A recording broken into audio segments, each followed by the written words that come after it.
Welcome back, everyone. Today, we're unpacking an absolute heavyweight clash, literally one of the most electrifying knockout matches in recent football history.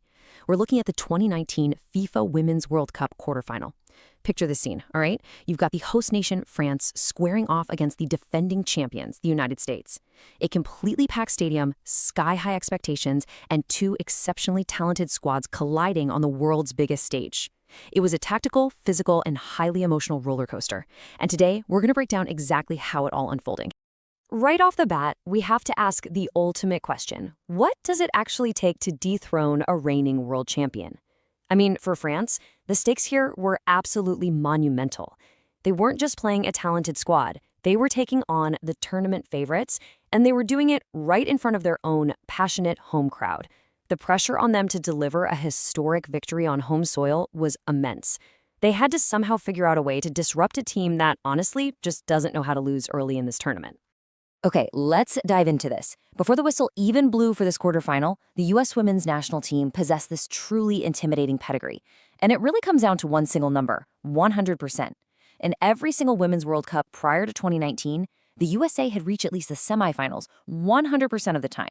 That is just a staggering record of consistency and dominance. So the French squad wasn't just battling the 11 players standing across from them on the pitch, they were battling the sheer weight of all that history.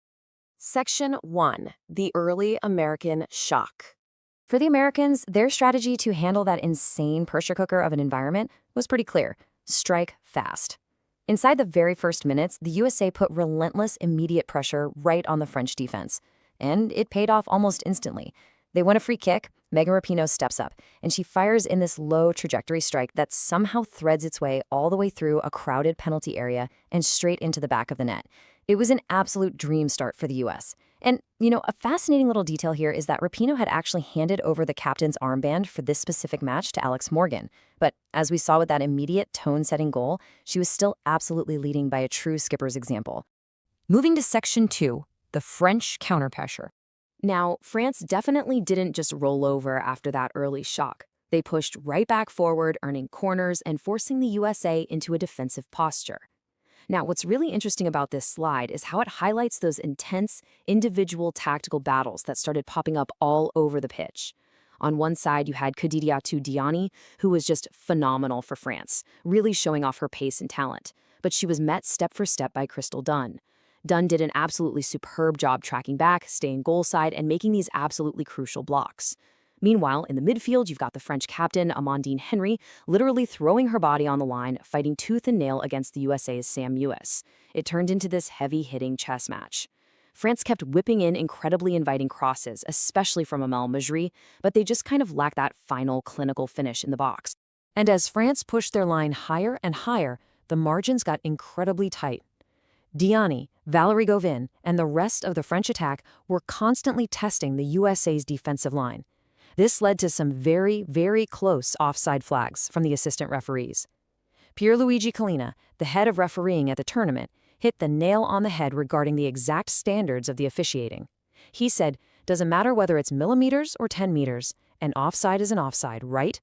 The officiating was exact, and the USA's absolute discipline in holding that defensive line was a massive, massive factor in keeping the French attack at bay. Which brings us to Section 3, Rapinoe strikes again. Even with France dominating stretches of the game and creating some very real danger, the true mark of a championship team is weathering that storm and being completely ruthless when your moment arrives. And this brilliantly illustrates Rapinoe's massive impact. Totally against the run of play, right when France was showing real signs of equalizing, Tobin Heath makes this fantastic blazing run down the right flank. She cuts the ball through the box, and who is right there waiting to finish it? Rapinoe. That made it 2 goals in the round of 16 against Spain, and now 2 more goals in the quarterfinal against France, instantly cementing her spot as the joint top scorer of the entire World Cup. When the USA desperately needed a breakthrough, she just delivered an absolute masterclass. Section 4. Renard gives France hope. Now, if you thought being down 2-0 was going to break the host nation, you'd be wrong. The stadium was absolutely roaring, the flags were waving everywhere, and France refused to give up. They threw everything forward. Amel Majri kept driving up the field, and eventually they earned a highly dangerous free kick in the attacking half. And when you have a set piece in a spot like that, one specific number becomes your ultimate weapon. 6 feet, 2 inches. That is the towering height advantage of French center back Wendy Renard, the tallest player at the tournament. The delivery into the box was beautifully flighted, and honestly, no one was stopping Renard in the air. She connected perfectly with this massive header to pull a goal right back. What's really crucial here is just how historic that individual effort was. With that soaring header, Wendy Renard became the very first French player to score 4 times in a single Women's World Cup. It was just a moment of pure, undeniable individual brilliance. It brought France right back into the mix and completely set the stage for an incredibly nerve-wracking finale. And finally, Section 5, the dramatic final whistle. With the score sitting at 2-1 and the clock relentlessly ticking down, the desperation from France was palpable. The USA scrambled, dropping into a back 5 with 3 central defenders, and the tension in that stadium was just suffocating. Those final minutes of stoppage time, pure chaos. First, you've got Maridri driving a cross that looks like it strikes an American arm in the box. The entire stadium is screaming for a penalty, the ref says no, and VAR has to check it. Super close, but ultimately waved away. Then, USA keeper Alyssa Nauer is forced into these massive stretch saves just to keep out last-ditch French efforts. Offside flags are immediately halting runs left and right. And then finally, a masterclass in game management. Alex Morgan expertly draws a late tactical foul out of Elise Boussaïa. She knew exactly what she was doing. It was brilliant, breaking the momentum and killing the clock when they needed it most. When that final whistle blew, the reigning champions had survived the French onslaught, remarkably keeping their 100% record of reaching the semifinals alive. So it really leaves us wondering, tactical discipline or individual brilliance? What truly decides a World Cup knockout?